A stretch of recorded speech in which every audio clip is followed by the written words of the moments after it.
The cemetery was built on the outskirts of the city. She parked the car nearby.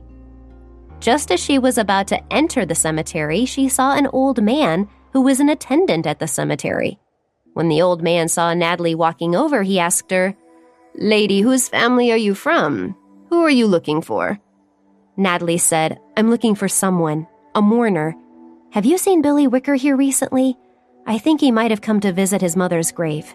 Hearing that she was looking for Billy, the old man immediately became vigilant, asking her sharply, "Who are you? Why are you looking for him?"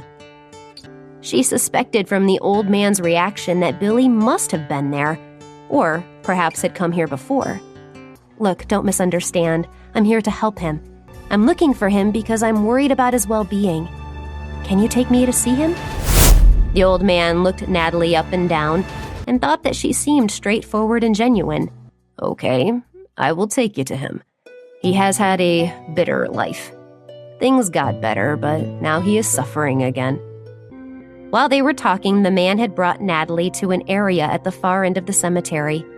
When they arrived there, Natalie immediately saw Billy. Billy was sitting in front of a tombstone. Natalie's face lit up. She turned and thanked the old man before walking forward alone. At that moment, the security guy noticed Natalie approaching and looked at her aggressively. The security man sneered and thought, "Why does this woman want to talk to Billy? She probably just wants Billy to admit what he is accused of." "Lady, I don't care who you are. Leave now, please. Leave Billy alone. I really have something to say to him." She frowned in displeasure and quickly slipped past the security man. But as she moved closer, she was stunned by Billy's looks. She could hardly recognize him. Was this the Billy that she knew? In just a few days, Billy had grown a shaggy beard, and he was giving off an unsavory, unwashed smell. Billy's eyes were dull and gray. They were filled with fear and loathing. Natalie couldn't help but feel deep sympathy for him.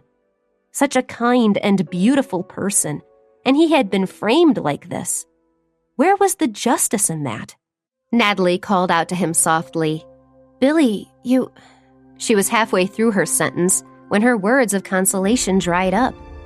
She could understand why Billy had gotten into such a state. Natalie stood near Billy for a long time, but he still didn't respond. He just looked at his mother's grave marker and made a slight mumbling sound.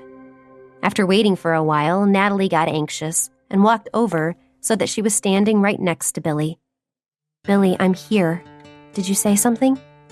The moment the words left her mouth, the security guy, who had been vigilantly watching Natalie, thought that she wanted to ask something that would hurt Billy. "Enough! Who are you and what do you want? You're not welcome here, so please leave." Natalie didn't want to waste much breath on him, so she said directly, "I came to help Billy. I have evidence that proves Billy is innocent." Hearing that, the security man was stunned and asked uncertainly, "What did you say? You really have that kind of evidence?" Billy did not react much. He just continued sitting there. Natalie took a deep breath to calm her emotions. Then she said, "Yes, I have clear evidence. I know Billy was wronged. I also know who framed Billy." She took out her phone and showed the security guy the pictures and the short video she had somehow managed to record at the cafe. He rushed over to Billy with the cell phone and said, "Billy, we have hope now. We have the evidence in our hands. We can establish your innocence." After Billy heard the recording, he still didn't seem to show much of a reaction. Seeing Billy like this, the security man sighed. He urged, "Billy, we've worked together for so many years. I've known you so well. Although things have gotten to a point where we can't control them, we can't give up, you know?"